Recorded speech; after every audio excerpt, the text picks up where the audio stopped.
Thom Hartmann here on the news. You need to know this. Our government is still shut down, but that won't stop the kings and queens of America from holding court.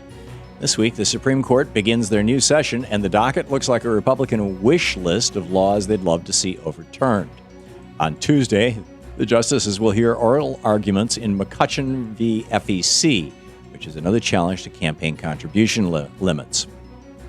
Senate Minority Leader Mitch McConnell will take time off from keeping the government unfunded to personally argue that billionaires should be able to dump even more money into our elections and perhaps most importantly his election. In addition, this term our nation's highest court will hear cases on abortion, affirmative action, labor laws, separation of church and state, and environmental regulations. And the 5 conservative members of the court could undo generations of work that has been done to improve our nation. By this time next year, fair housing laws could be eliminated. The EPA might be unable to regulate air pollution. Your privacy rights could be further diminished. Lawmakers might be allowed to advocate a particular religion, and U.S.-based corporations could have the go-ahead to abuse workers in foreign countries. It's almost as if the pro-corporate, billionaire-backed Tea Party handpicked these huge cases for consideration. Actually, they probably did. Ironically, the government shutdown may be the only thing that stands in the way of the conservative justices ruling in favor of their right-wing buddies. If the government funding bill is not passed, the Supreme Court may have to postpone hearings after this week.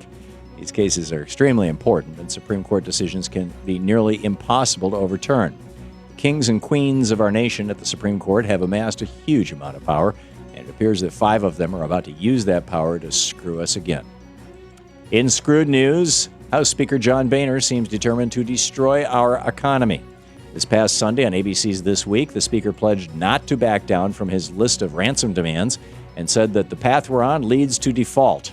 And in addition to the hostage-taking over funding the government, now the Republicans want to slash Medicare and Social Security in exchange for raising the debt ceiling. Yet Speaker Boehner flat-out refuses to consider any new tax revenues. Boehner and the Tea Party Republicans want their list of demands met with no compromise, or they are willing to put the entire world economy in jeopardy. All the while, the Speaker and others on the right say that President Obama is the one refusing to negotiate. This economic standoff is becoming more dangerous by the day and forcing many to question whether it can be resolved. Speaker Boehner himself said that breaching the debt ceiling would be catastrophic, freezing credit markets, raising interest rates, and devaluing the American dollar. However, it appears he fears the billionaires who control the Tea Party more than he fears a worldwide economic disaster. In the best of the rest of the news, Secretary of State John Kerry is very pleased with Syria's chemical disarmament. The international community only started working in that nation 1 week ago, and already chemical weapons have started to be being destroyed. While Secretary Kerry stressed that the Assad regime is not off the hook yet, he offered some rare praise for the Syrian president. At a press conference with Russia's foreign minister, Secretary Kerry said that Bashar Assad deserves credit for Syria's swift compliance with the UN Security Council resolution. Secretary of State also praised the international chemical weapons experts who have started the difficult and dangerous process of destroying these weapons. Kerry said, "I think that was a terrific example of global cooperation, of multilateral efforts to accomplish an accepted goal. And they have moved with equal speed to get on the ground in Syria and begin the operations.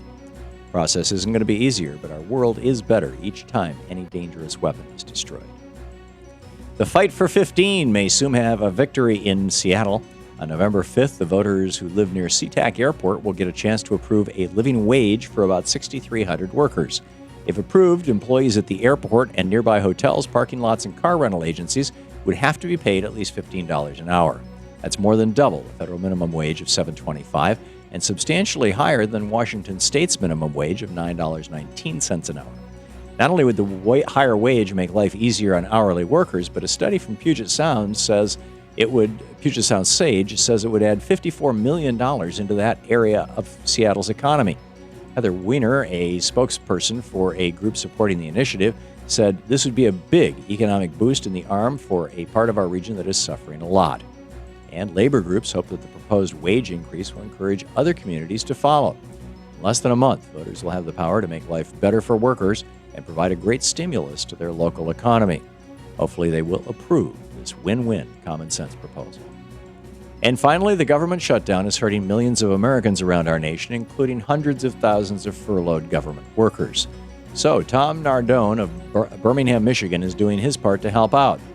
As the owner of an online adult toy store, Mr. Nardone is offering free personal pleasure items to any out-of-work government employee. According to Mr. Nardone, his company can send out about 200 free adult toys per day without slowing down shipments for their paying customers. His website says, "We want everyone to experience the pleasure that a nice toy can bring to partners and individuals. Besides, we know you have some free time, so why not try something new?" Sure, his generosity may be more about free publicity than free items for furloughed workers, but at least he's providing some free stress relief to federal employees wondering when they can get back to work.